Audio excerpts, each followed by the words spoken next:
Welcome to Horticulture, where a group of extension professionals and plant people talk about the business, production, and joy of planting seeds and helping them grow. Join us as we explore the culture of horticulture. Greetings. Hello Is there, it Ray. really just us today? Just the Brett and Ray show? Just the two of us. We can make it if I'm we glad try. the young people would not get that reference, but Brett, being the music aficionado That's the oldies. that he is, yeah, that he is. I like it. Good stuff. What have you been up to, Ray? Dealing with weeds in the garden and trying to figure out this excess. I know we alluded to it on the last show with Jason Bond. We talked about this very wet weather we've been having in Kentucky. But yeah, just enjoying garden bounty and also dealing with, the lawn still growing at a time when my lawn normally doesn't grow. But yeah, enjoying the season in Kentucky. I try not to rush the seasons in Kentucky, but I've got to admit, and I'm glad Alexis is not on here, but pumpkin spice lattes and all things Halloween. I've said it time and time again. I love the fall, but I do not want to wish away time. I don't want to wish away these awesome long days of summer in Kentucky. But about a midpoint in summer, around this time, my brain slowly starts to edge into, the fall vibe. So I'm trying not to do that this year. Trying not to do it. Yeah, it's easy to. I think when more hours of the day you're sweaty than are not, you're not. Yeah. To I'm me, looking it's for kind of comfort. Yes. Yeah, Maybe that's the what it is. Rubicon that we have crossed for me into Yes. summer. I'm like, I'm ready for this. It is a nexus that we To have be over. transversed. Yes, absolutely. Well, just a casual question here. What do you think about AI? Oh, it is Artificial everywhere. intelligence, not the Yeah, not artificial yeah, insemination. insemination. Two different things. This is horticulture. This isn't, And yeah, not Like- animal science breeding 101, even though that's a good topic too. But I mean, it's absolutely everywhere. And when I see like a computer, if they want to sell more of it, they're like, oh, introducing the new AI PC. I'm still not for sure what that means, even though the AI integrations are driving me crazy. Like, Well, and let most- me use it if I want to Yes. use it. Don't integrate it into my thing. Like, I don't.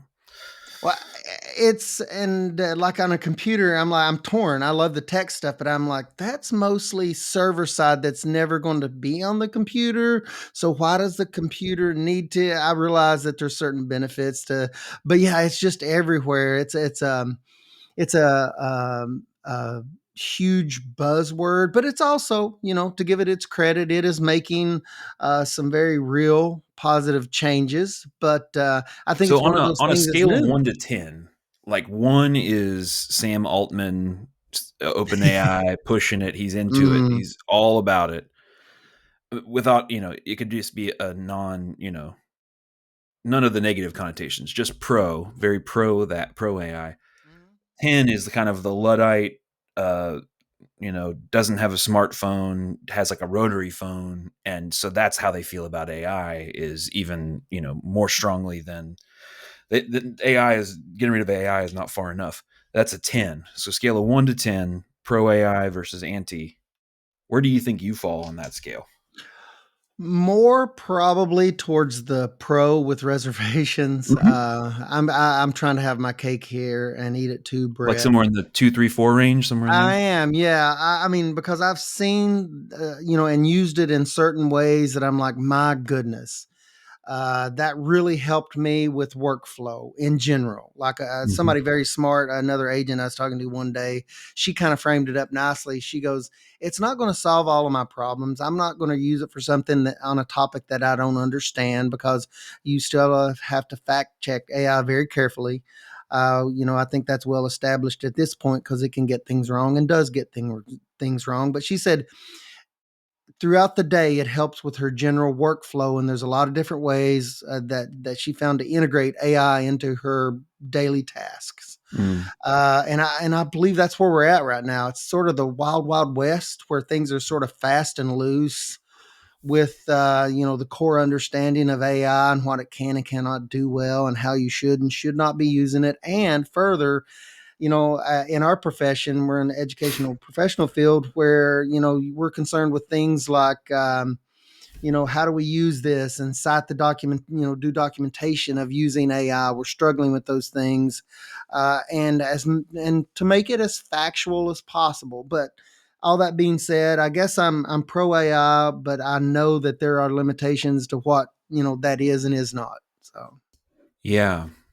I think one of the things that's it's easy to kind of conflate the AI technology and its promise or its downsides with like the way people are using it, or and particularly are talking about it, yeah, where there's just so much hype and yeah, such that yeah. it's like that it's driven the company that manufactures the chips, Nvidia, that make AI possible to be the largest company in the world. Yes, I mean, absolutely.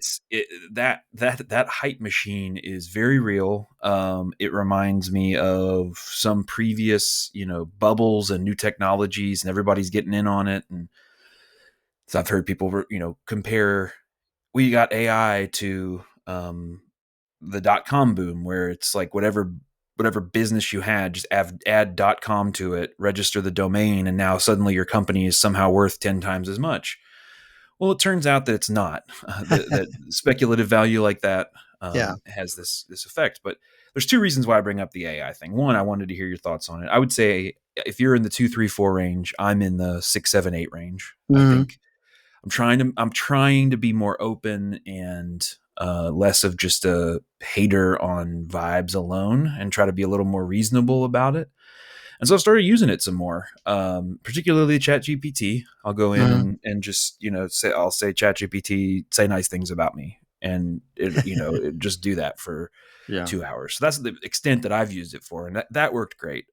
But for this episode, I used it, but so that's one reason why, and I'm going to get to that in a second. The other reason why is I think today this is going to be the second part episode covering um, the life and times in agriculture of Ray Tackett. We did It's a previous been here for episode a minute. on we did a previous episode on released on June 22nd, I think. It's called Hands in the Dirt, Head in the Clouds, and it was a very cool, for me, very cool experience to be able to talk with you, and you were very forthcoming about your life growing up in Eastern Kentucky on several different farms in Johnson County and Lawrence County. Yes, that's correct. Yeah. So through that time period, you've seen some major changes, and I think some would say that maybe this AI thing with an extension is going to be the next big change that defines the beyond there. So if we're starting with today and kind of looking backward at some of the other changes you've been through in that time, we're going to reflect on those here in a few minutes. But here's one of the downsides of AI. I fed it. I asked AI to summarize that last episode for me, just to kind of see. I was there. I was asking questions, so I kind of remember. And as I said to you, or as I just verified with you, your primary stories from that episode were in Johnson County and Lawrence County.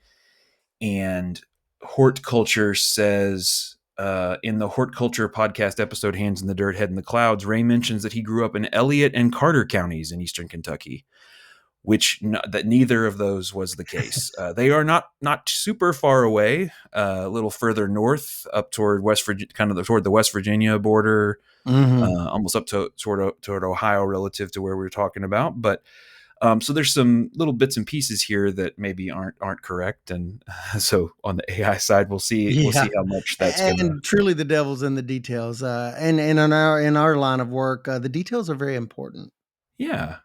But I think a couple of the other things, in case you didn't hear that episode, you go back and check it out, because I think it was really nice to hear Ray's just perspective. But he was focused on his personal story, um, talking about working with crops, working with livestock, lessons he learned from his parents, and a lot of his formative experiences, primarily through the 80s and 90s, and then going to Berea, learning a lot there, opening up opportunities and thoughts about where he was going to go next, and then going out into the professional world. Ray's been you worked a couple of years before joining Extension, right?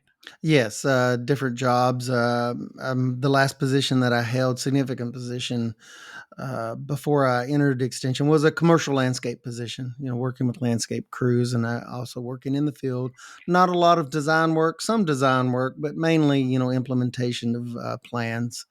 commercial drawing. So yeah, I had some experience before I came into extension, but it wasn't too long after I graduated from Berea that I entered the extension service. And And you what never know, if you're going to be at a job for a long time or not. And it just turns out with the extension, I've been here a long time. so this is what county? I came into extension in 96 in Grant County, which is towards the northern part of the central region of Kentucky. So north central of Kentucky. That's where I came in and was there, for over 4 years. You mentioned we started this conversation with AI, and it makes me reflect back, which I don't do a lot of sometimes, but it's pretty incredible. Here we are talking about the merits of algorithms and large language model engines, this high Mm-hmm. level kind of stuff that we're trying to wrap our heads around and make sense of huge amounts of data, information. But when I first came into extension, it's almost like it's come somewhat full circle. When I first came into extension in 96, when I was at school at Berea, 92 to 96 with my undergrad, about midway through that journey at Berea, we started getting everything was networked, the early days of networking computers. And we started getting homework assignments on through the network and I got my first email at Berea, first email address I'd ever had. So that became sort of familiar. Used that for a couple of years. But when I first came into extension, I walked in the office there and there was a computer sitting in the corner that was not networked. Okay. It was not networked, but what was encouraging was I looked around and I said, oh, I know I'm entering the business of having to know lots of facts and lots of things in extension because that's what extension agents do. They know a lot about things. And I thought, well, my goodness, if I can't access the World Wide Web, what am I going to do? So that was the reality when I first came in. I did not have a computer that was networked. Now that got remedied shortly after I started Grant County, but it's pretty incredible to think that my reference for answering questions was a large bank of filing cabinets with printed out publications, numbered publications, which I still fondly remember that because back then in the 90s we maintained these, just everybody had tons of filing cabinets and meticulous files maintained by topic. Maintain those very carefully because that's how we answered questions. When we got a question, if we did not know the answer to the question straight away, which often happened, we had to run over to a filing cabinet. We all had long phone cords. We would run over to a filing cabinet, flip through there, and we were pretty familiar with thousands of files. And we would manually search through, find a numbered publication, research-based publication, and answer the question. And now here we are, Brett, talking about AI. So that's kind of the reality when I came Yeah. into extension was a lot different world. Access to information was different. A lot was different then. But yeah, started out in Grant County. One of the, we're in the middle of this search for our new extension dean in the College of Ag. And one of the candidates mentioned, all these folks have been around for a little while, across this period of time that Ray's talking about. And one of the candidates mentioned working on an extension program and sending it out, mailing it out to agents as a CD, a Yes. burned CD, compact disc that they could then use. And that was at that time, like that was kind of like Pretty crazy forward forward thinking. thinking. It You could was. And send this little disc that was, the size of a, like you could fit it in you put it in your car CD player if you needed to, and it could hold hundreds of publications or programs or videos or we whatever. loved it. And that could be updated more quickly because with paper files, I mean, when publications were updated, we had maybe 50 copies of an alfalfa publication. I started as an ag and natural resources agent, and then halfway through my career switched over to horticulture. But when I was ag and natural resources, we covered plant and animal sciences, more generalized in nature. But let's say we had an alfalfa publication and it was a lot of waste and the process was slow. When you got an updated publication, it would come as hard copies in a packet, a bound packet, and then you had to throw away all the old copies. And it was a constant process of keeping hard copies up to date in these large filing cabinets. And so here comes the AgDisc, and that was like a revolution because we could get those quicker, and publications we were like, what's a PDF? Yes, I'm that old, folks. But we learned how to search PDFs and find answers more quickly on publications that were updated more regularly through these AgDiscs. So about once a year, we got these AgDiscs with updated publications, and that became like our first kind of a quasi electronic filing system. That so as agents, I know we're talking in house here, but as agents, it allowed us to answer questions, more quickly, more efficiently, and a lot of times we could just find the information and just it made us that much better as agents. So yeah, that was a big moment in extension with the way we did business. Would you say, so I have several questions, but would you say that the amount of time at that point that agents spent, out in the field was different? Was the number of programs offered different? Like what are some other kind of differences about the way that information about agriculture was being spread? The rate, the biggest way, and it's interesting to think about it that way, but there were differences back then in that annual updates of whatever commodity you were talking about seemed to be more elevated, more important. And I'll give you an example, like a row crop like corn.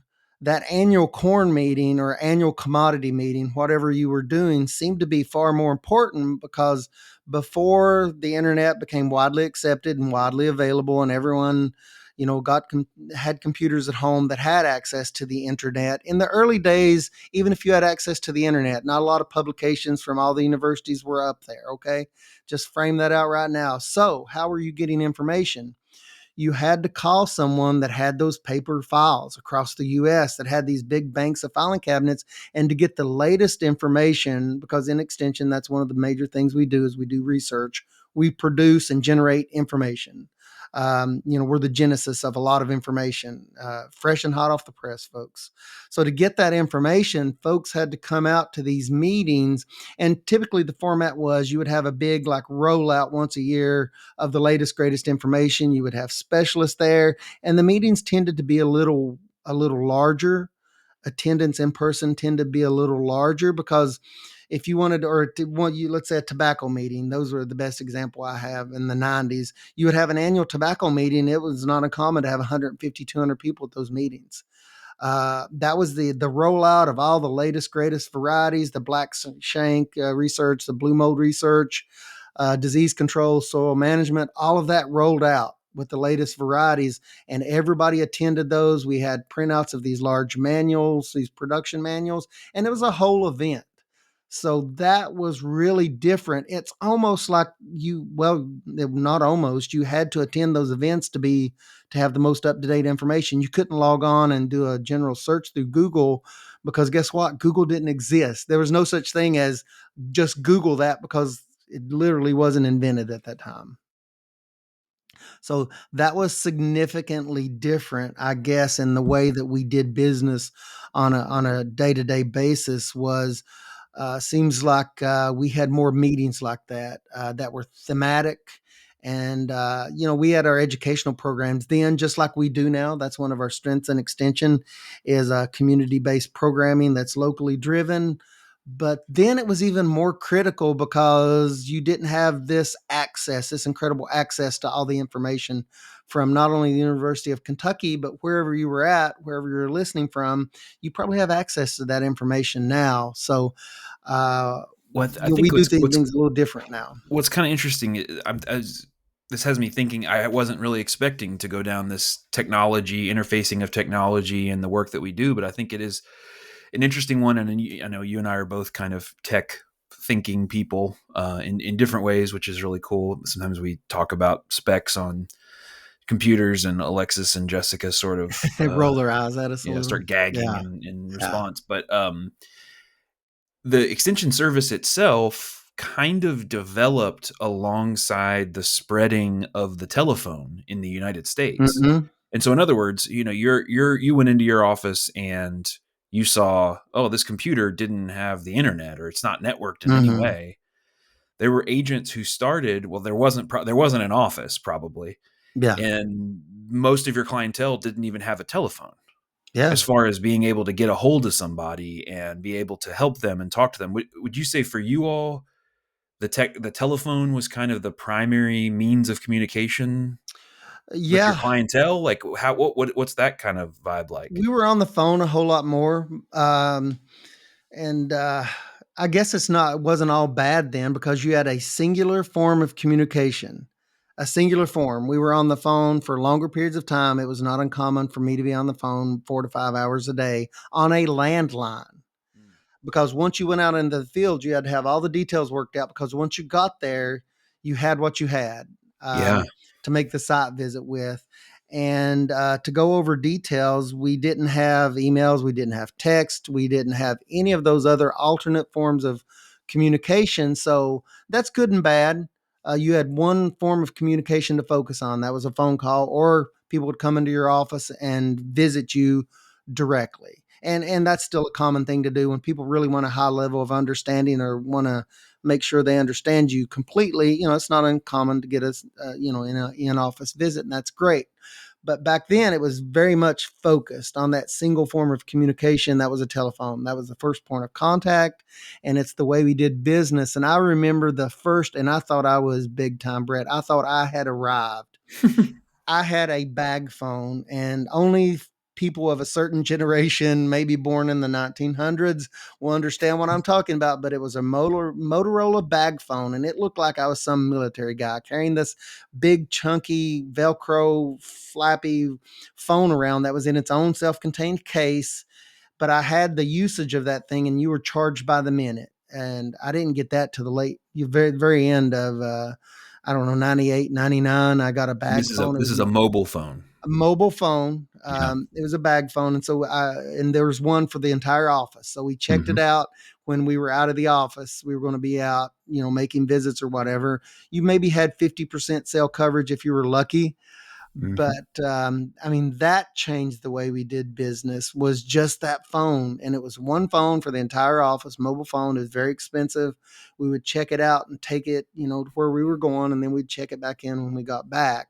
So we became a bit more mobile with that. You couldn't do anything on that thing besides make and receive phone calls, but still, that started to change the way that we did business. Um, Beyond people bringing in a plant or some kind of insect sample or whatever sample they had of the day, they had to bring that in, or we had to go look at it, full stop. That was the only way we could accomplish those things. Now it's just, I think sometimes we take for granted we can take a perfectly crystal clear picture of an insect and do a lot of identification right over mobile phones. Send it Or the instantaneously. Yeah. Yes.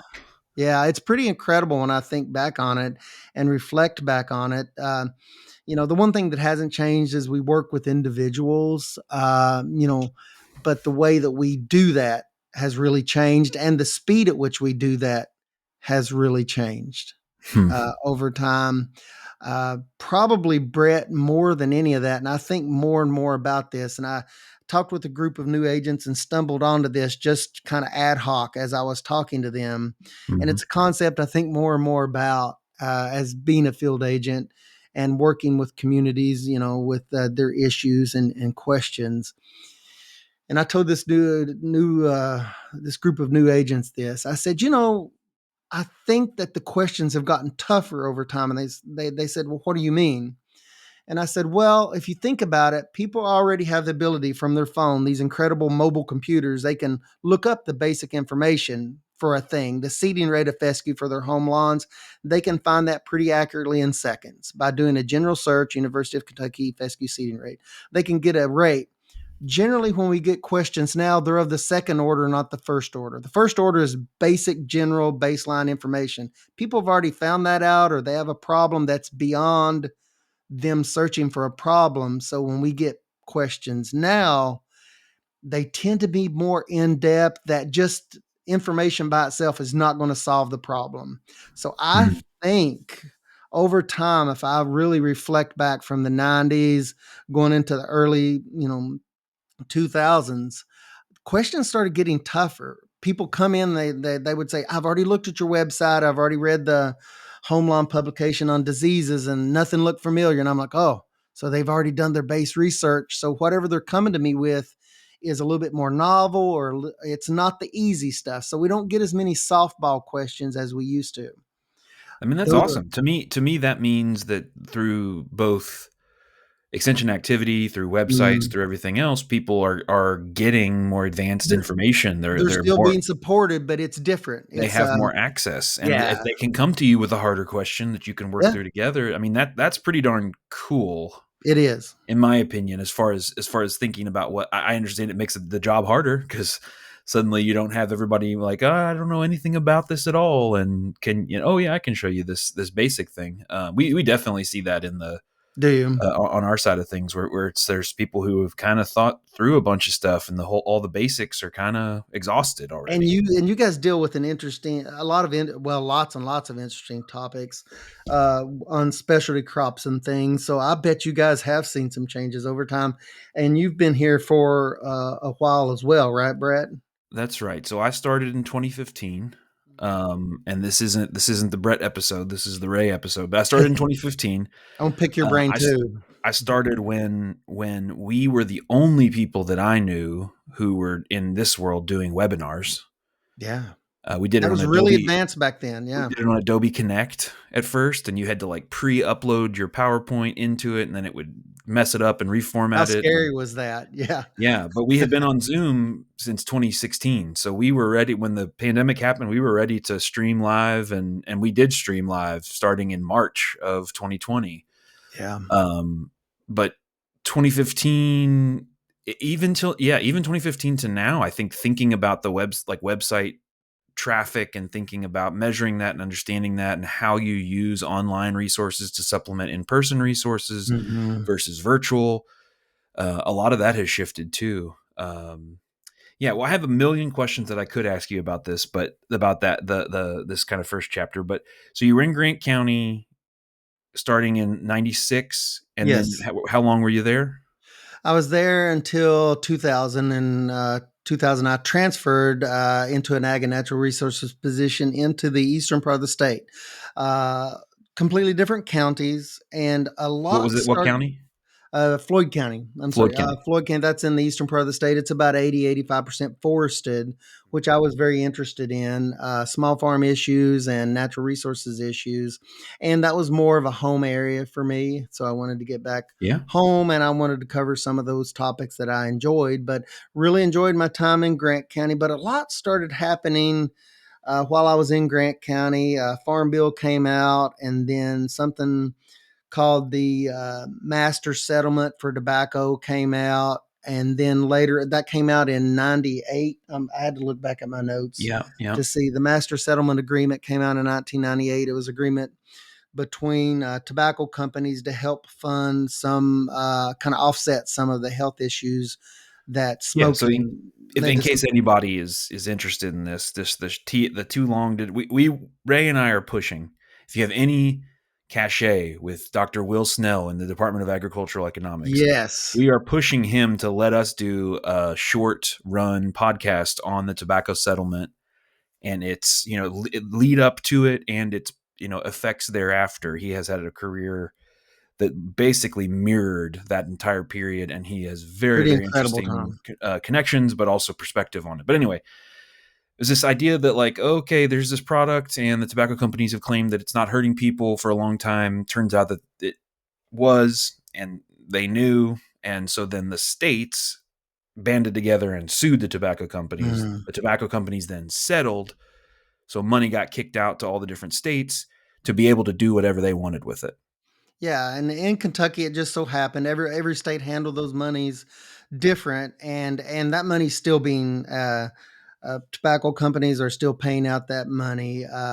But that happened in '98, and in Kentucky, 50% of those funds went back to agriculture. The balance of the fund went to other things, and different states once again handled that differently. But a large portion of those funds, 50%, went back to agriculture. I think that founded the Kentucky Ag Development Group, the fund there. So we knew big changes were coming with that. And the really big changes came a little bit later in 2004 when the tobacco quota system went away, and that was formed through federal legislation 66 years before. There was this that basically was a kind of a price control and production control federal system, the quota system here in Kentucky. We're very familiar with it. Well, some of us aren't. So, Yeah, what did that basically, mean? Like from the farmer's perspective, what did in the a quota mean? nutshell, that meant that tobacco income was very, very consistent, and you could rely on tobacco income year in and year out on a small scale or large scale because you had a quota set amount that you could grow, and it So kept the price at a certain level. if I had a 5 pound, or sorry, 5 pound, if I had a 5 acre farm, I would be, if I were part of A the certain system, I quota. would be allotted a certain number of pounds that I could produce Yes, and have essentially a guaranteed market for. yes, pretty much. As long as you kept the quality at a minimum standard, you would take that to market. The price could vary some based on your individual quality standards, but you were almost guaranteed a certain minimum price as long as you met minimum quality standards. And if you didn't decide to produce that year, you could sell other people your quota for that year. So there's a lot of that going on in Kentucky. I And guess if to kind of, yeah, like go if ahead, Brett. you had 100 acres and you could produce it more efficiently, or you could produce it whatever, you couldn't go in, like if you went in, you couldn't go in and say, I'll sell it to you for cheaper and undercut me and push me out of the market because I already have my quota, right? Yeah, it kept the price very controlled, and it kept overproduction from being an issue is the biggest thing. And that came about as part of the Great Depression, some legislation that happened there. Real interesting story there. That's why I'd love to hear Dr. Snell. We're going to send him Totally. this episode, and just so that we're plugging this hard, I'd love to hear more of the history myself. It's very interesting, but it kind of that program from the 30s all the way up through 2004 when that program the buyout occurred in Kentucky, it kind of went away, but that program from the 30s to 2004 really established kind of the fabric and backbone to a large extent of kind of the small farms in Kentucky and the number of farms. I think in its heyday there were 60,000 plus farms. It seems like I'm pulling that from memory that were growing tobacco. Now we're less than 1,000 farms Mhm. that's growing tobacco, and the farms tend to be larger. But that was probably the single biggest, as far as farming wise, not necessarily within the organization. We were talking about AI and how we handle phone calls, but this is in the field. That's the single biggest thing that happened. And I was kind of right on the edge of that when the master settlement came out in 98. And then later on, I was in Floyd County when the tobacco buyout program happened. Now, we oftentimes say that the master settlement kind of funded changes, but what 2004 did was really light a fire under the fact that that program was going away. And payments were made, I think, over, Brad, what, a 10-year span? And then it was in. That was done. There was no more tobacco quota system in place. So that really, really got in people's heads that, man, my small farmers relied on tobacco to pay the bills year in and year out. And that's kind of going away. And it Mhm. did go away for most of the small producers because it seemed like, like many commodities that could be produced more efficiently and cheaply on large scales. So once the quota system went away, it seemed like the production went to larger operations, which that's kind of the course it went. Yeah, and then But that was you huge, also huge, see huge a event. gradual, or at first gradual and then more steep decline in consumption as well. So Yeah, you that had kind of went along hand in hand. That started in that, we started feeling that a lot in 98 because there were some other things that went along with that legislation or that buyout package, not buyout. I'm confusing my words, but that settlement the agreement. settlement. Mhm. You can't advertise to youth. You can't, do smoking ad campaigns and cartoons and things like that. But even before that, before all of this in 98 happened, there was, you could see the decline in the tobacco usage in the United States. So just one thing led to another. And really, that's once again, the biggest change that I've seen in agriculture in the state. And a lot of things happened during that time period. A lot of changes came out of that. You Yeah. know, Well, I think I hate to keep harkening back to origins, but like at that point, the extension service as a concept had only been around for like 85, 86 years by the year 2000. So it's not like has this really long, stretch of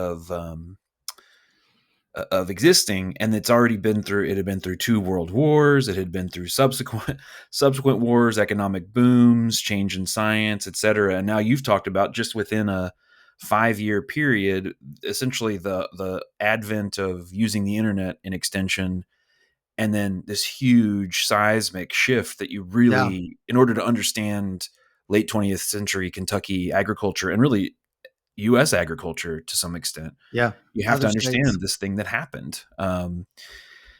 So what was the so you're in Grant County to start.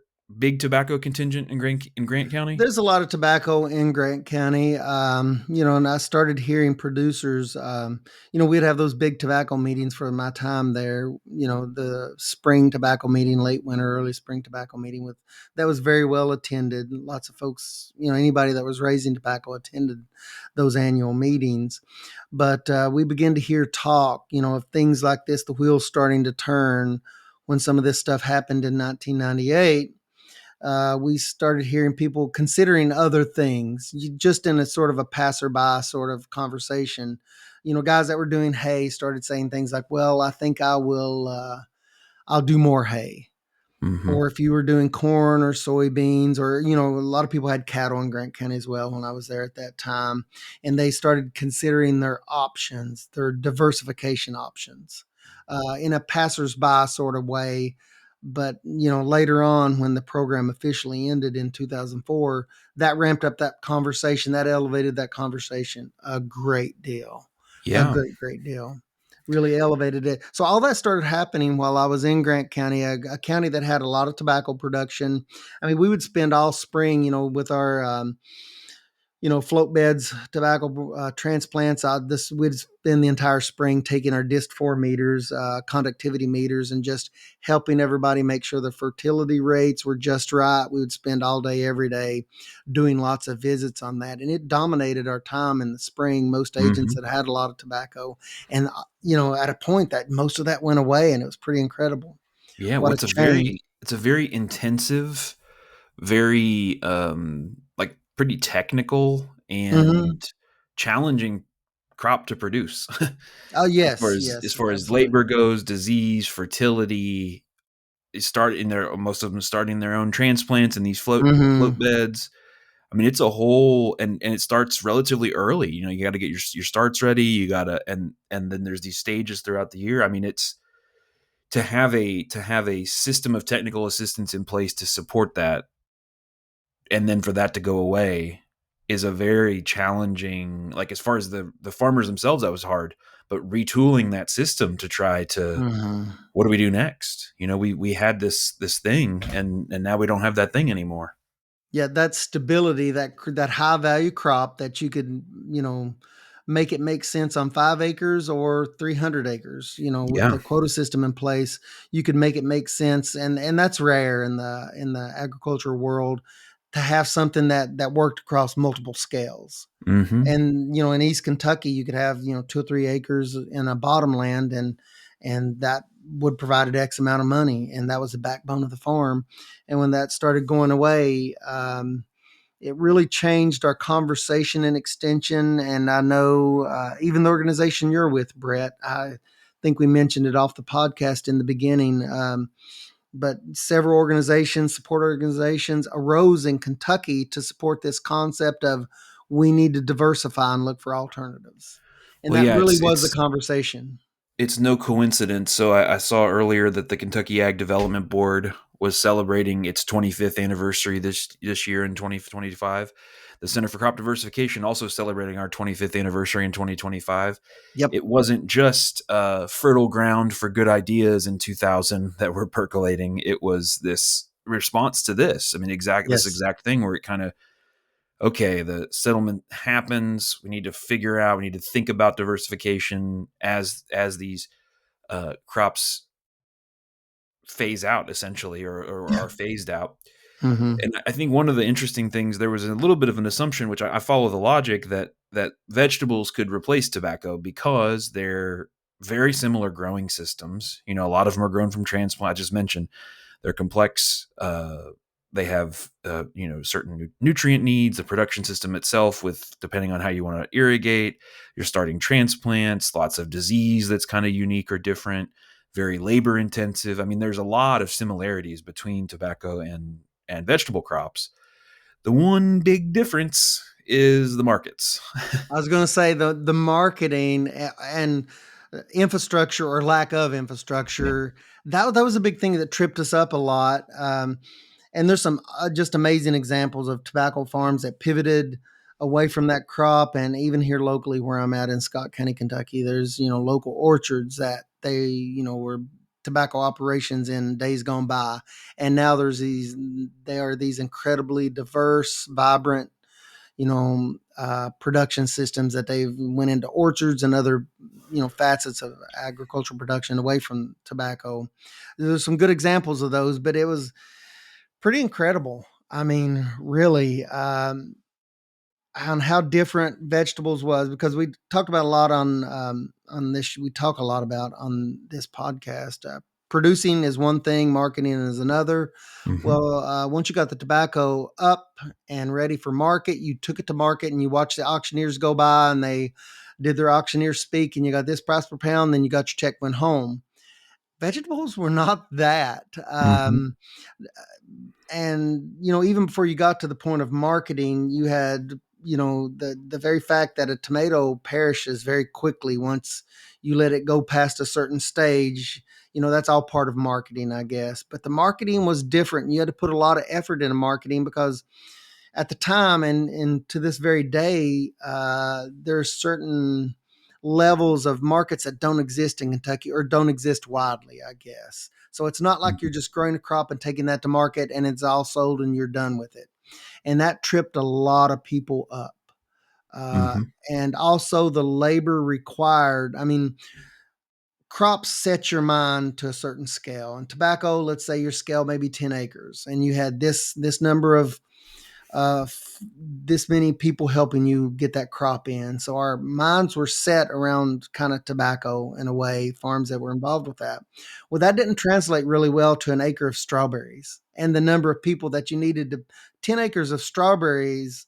That's incredibly different than 10 acres of tobacco. Even though we say tobacco is labor intensive, Mm. man, once you got into certain vegetable crops, they took way more labor to bring that crop in. So kind of we had to rewire our brains and the way we thought about things. So all of that was a very steep learning curve. And but that's essentially what kind of we worked with folks through that process. It was an exciting time, and words like value added, CSAs, direct to market, all of these things became buzzwords at first, and then they kind of became reality. Today we see a lot of those things in just everyday communities. Um, and I think at tobacco, the tobacco quota system going away kind of gave rise very quickly to those things. But there was just this period of just sort of helter skelter um, growth of those things, and kind of people trying different things. It's kind of the spaghetti approach, kind of throwing things against the wall and seeing what worked for their family. It was kind of a terrifying time, but also a very exciting time because you're involved in people that are trying to do new things. But yeah, all of that happened in those early 2000s once the program went away.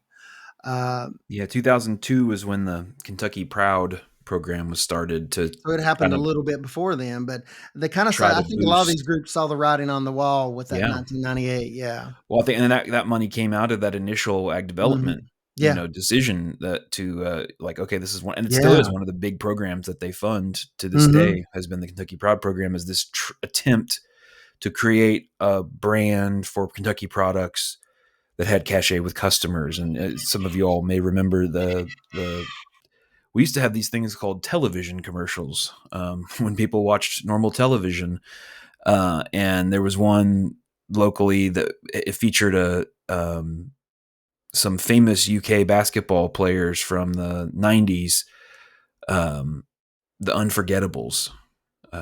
It was Richie Farmer and John Pelfrey, and they're standing at like a grocery store, kind of like produce stand, and they're pitching Kentucky Proud, and it was a very like, what a snapshot of that moment in time, because one of the things that's run through all of this was Kentucky basketball. That was also like the heyday of that era of Kentucky basketball, the kind of It Patino was good. It was years. good times. Yeah. Yeah, it was, and like those things, I think of like UK basketball, the state fair, tobacco, but then also the exploration of things like sweet sorghum and emus and I don't, do you remember the emu? Jerusalem, yeah, Yeah, emus, boar goats, Jerusalem artichokes. yeah. There are so many things, Brett. I mean, they all fall under the heading, I guess. Would you put them under specialty crops? I mean, Yeah, I like don't know sort of how if alternative products. yeah, we were all looking for, and I think it was a little naive in the beginning. We were all looking for something to replace one-to-one tobacco. Yeah, And I think that I don't think it's, has it been done yet. I don't, I always said I said that the story of a lot of Kentucky agriculture of the last 25 years has not been trying to find the silver bullet but to find the tobacco colored bullet, and we haven't the done it burley yet. bullet.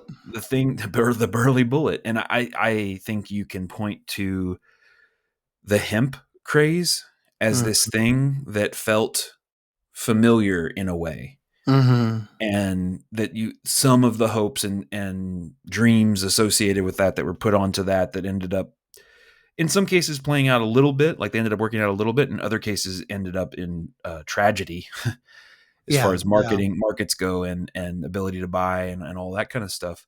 I It's think it's partially people were looking attributable to always looking for the next big thing, right? that imagination. Yeah, and that we once had the big we once had the big thing here, And and had it we for a had long like time. the comparative advantage geographically, historically. We had the organization set up that we could organize growers in a way that, as you said, it translated across scale. Mhm. The fact that the product that we were growing was addictive and often a lifelong use product, and the customer base would sort of always be expanding. I mean, all of those things combined, it's going to be it will never I don't know we'll never see the direct one-to-one replacement for that product, and I think that people have come to realize that across time, but it's still the ghost of tobacco still hovers heavy on Kentucky agriculture to me. Yeah, I probably established the fabric of, like I said, the small farm network in Kentucky. So that's certainly still felt to this very day.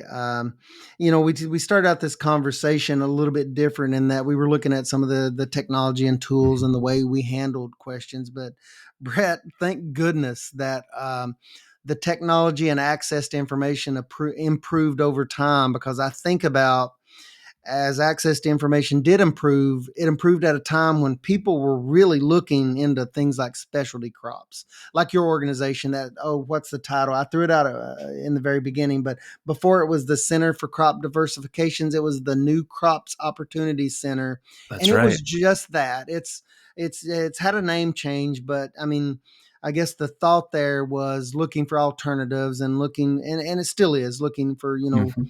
uh, crops that may not be mainstream that may have potential, whether or not it's related to replacing tobacco or not. But Yeah. thank goodness the tools that we use to do our job have improved. And we started out the conversation also by saying, we're trying to figure out AI. Is it going to take our job? That's everybody's asking Mhm. that. Are you in an industry where it's going to take your job? And everybody's nervous about that. I know programmers in different industries. There's been lots of job consolidation. In some cases, it's the people that coded the AI that now are without a job because of the AI. But in certain industries like our own, we also mentioned at the beginning of this conversation, we were in the business of, looking at, high rigor, refereed, research based information, generating that. But don't you think, Brett, that that's still going to be a critical component of the jobs that we do? Because I had this conversation with someone the other day. I'm like, well, what if nobody's producing the information that the AI is using? Because doesn't the large language models, it has to crawl and catalog and index information. What if there's no research based information anymore? And I had to stop and think about that. I said it, and then I stood back. I was like, yeah, I guess that is true. As a delivery, one of the delivery mechanisms that we're using to lay our hands on information, as it Yeah. relates to this conversation. I think it's one of the things that people don't understand about AI is that It's not exactly, but it's essentially a more advanced version of a search engine Hmm. where it's only as good as the information that it has access to, that it Yeah. has digested, that it has crawled, etc. And so we've essentially done, 100+ years of research, much of which is online, and that is the basis on which a lot of the recommendations that AI would get for certain crops or whatever is acting on. And so it's actually the information has been being established. The backlog of information has been being established all that time, and AI is just figuring out really cool, fast ways of accessing it, summarizing it, pulling it together. And I think some of those kinks will be worked out across time.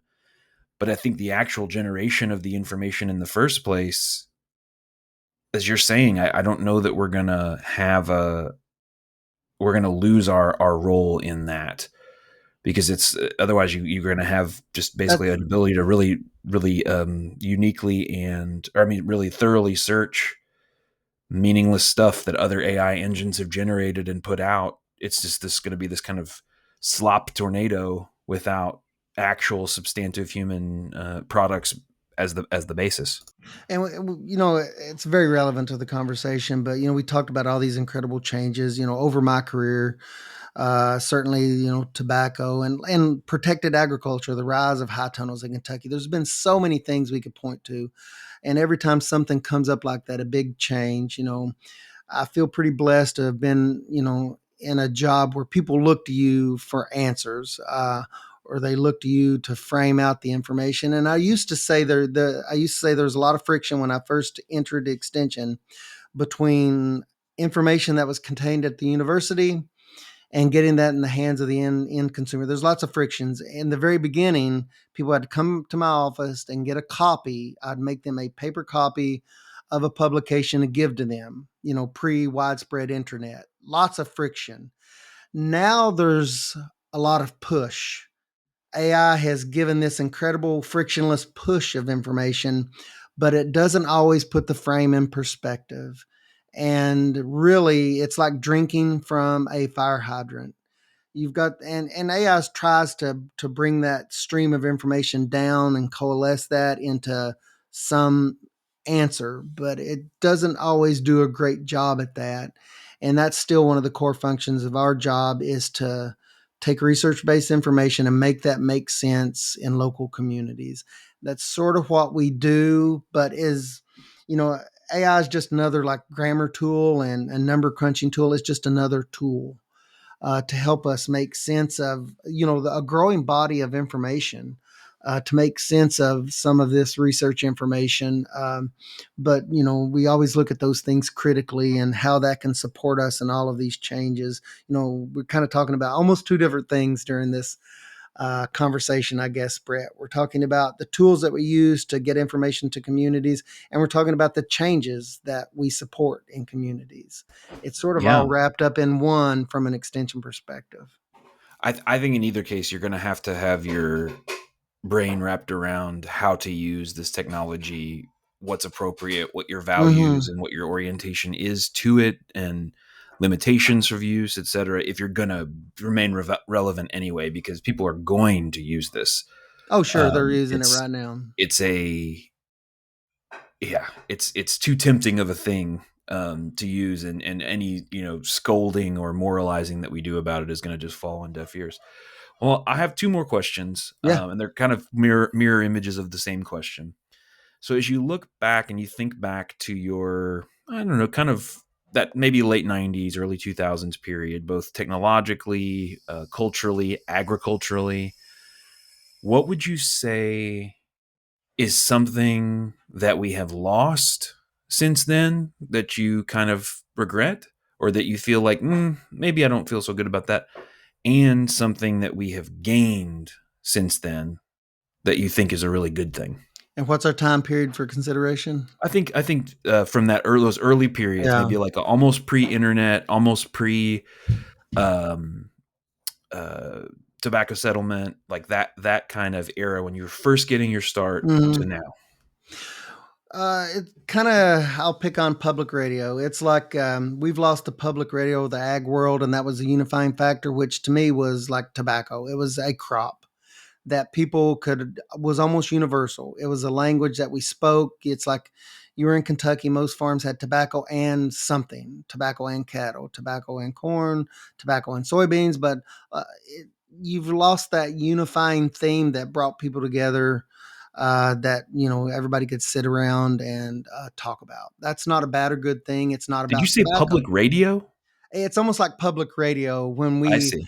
when we had that in the past, when radio was the only form of common communication. I I should see. further flesh that out a little bit.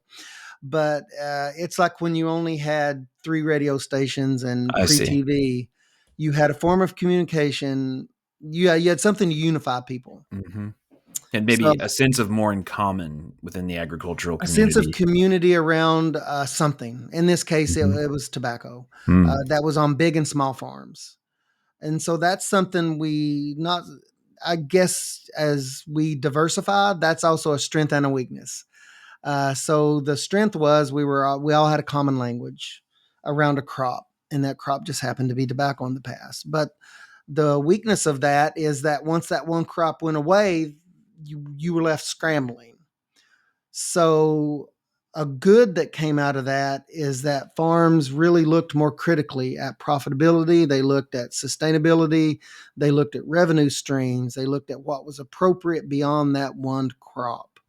And so we have a lot of awesome aspects of Kentucky agriculture that expanded from that point forward with that crop going away. Things like I mentioned CSAs earlier, this direct to consumer products, but not only direct to consumer products, but value added products.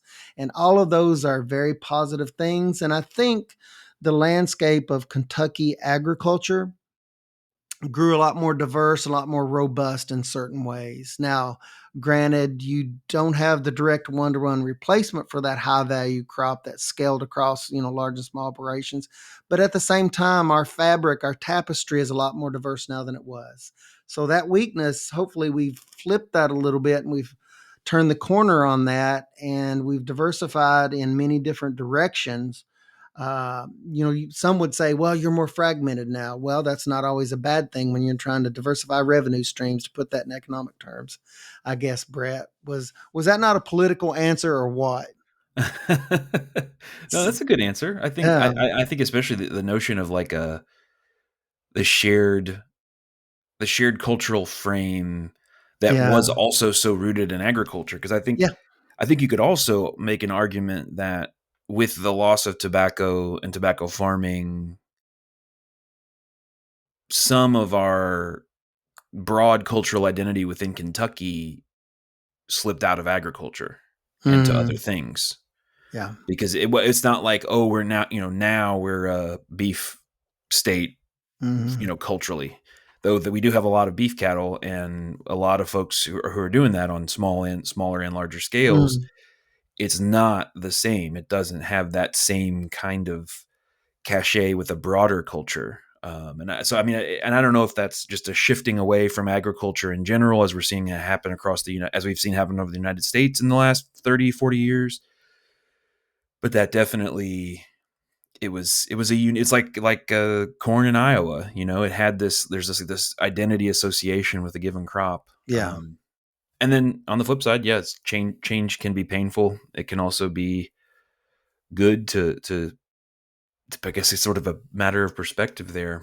I Yeah, it think, was one of the tough times. Yeah. things Transition. I was thinking about is like, compared to when I started, or maybe even a couple years before that, when I was starting to work around the UK world, like the world of extension too. It it feels like attention spans and or the amount of things competing for our attention. The attention spans have maybe gotten shorter, and things competing for our attention have gotten stronger. Oh, definitely. Yeah. And With the the way with that, the I mean, there's so many different ways, like we talked about, like how we deliver information. At any one day, you're getting information from 10 different types of sources, yeah. visually and audible sources and print sources. It's pretty incredible it's a juggling act. Yeah. And like I remember when I was a kid, and this was not that long ago, my parents reading a physical newspaper, and that's almost a rare sight now. And I'm not the boomer who's like everything's going away and everything's bad now, and I don't agree with that at all. But I do wish sometimes that people would have a little more patience for nuanced or more difficult, or yeah, they want like a very straightforward answer, which things like Hmm. ChatGPT are often very willing to give you, even if it's not the whole truth and nothing but the truth. So help me, AI. And I think that that's something I feel like we've probably lost. I do think though at the same time the amount of potential for connection that still exists within internet technologies is Hmm. pretty crazy and pretty Yeah. wild, that you can Hmm. find, people who are in your same on your same wavelength, Communities of interest. Yeah. and that it's absolutely essential for the way that we do extension, that people are able to do that. They're able to Yeah. find us because otherwise, maybe they think unfairly or fairly that their local office doesn't have, interest in doing what their small scale whatever, or they wouldn't do farmers market or something like that, and then they find our stuff, and then that might end up allowing for, like, I can't imagine doing my job without the internet. um No, no, like not the way that it now. plays to my strengths, and so that's something I think, we've gained. People like to talk about the No, internet yeah. as a bad thing now because there's so many toxic places, and there have been toxic places in human culture as long as humans have been in them. It's just now we're So more connected with it. yeah, and you Yeah, can save us from voluntarily ourselves. Yeah, run into the thing that makes your eyes hurt and just spend all your time swiping videos of all these things that upset you and make yeah. you upset and make you mad, and it just hooks you. But and I think that I would say that's bad, if I had to go out on a limb. Yeah, you could go the algorithms will algorithm hard. If you're in a whatever you look for now, all of a sudden your feeds will be filled with that thing. Whether it's you're wanting to grow asparagus or whatever you're looking for, it's like the world's trying to cater the information to Yeah. you or and in some form or fashion. But So as someone who has learned so much from the internet and via the internet, ultimately I've learned from other people through the internet. I'm super grateful for it, it's just hard despite to all keep of up its downsides. to meet people that it's funny. We made a comment the other day, long form video, which they called YouTube. Oh, we don't like long form videos. I was like, what does that mean? And they were like YouTube videos. They just could not imagine being forced to watch a YouTube video. And I was thinking, oh wow, I mean, that's kind of serious. And I know short form video, the rise Yeah. of that, where nothing's longer than 2 minutes. I mean, YouTube was cutting edge, and now it's these a minute and a half, 2 minute videos. But I guess my point there being is it's hard to meet people where they're at because there's so many places they're at now. Yeah. Some people are still YouTube, some people are still email, some people would rather get hit in the toe with a hammer than pick up a Do phone either of those. and Yeah. make a phone call or do either of those. Oh, to call. So Yeah. yeah, to call. I mean, so it's a constant struggle and it's a balancing act to do the best you can and offer programs that are both online and in person, and to make video content, to make audio content. That's one of our goals with this podcast. We added video content to go along with the audio to try to reach a broader audience. We're always looking for ways to meet people where they are. And with limited resources and limited time, that's tough, but it's something we're still going to work on.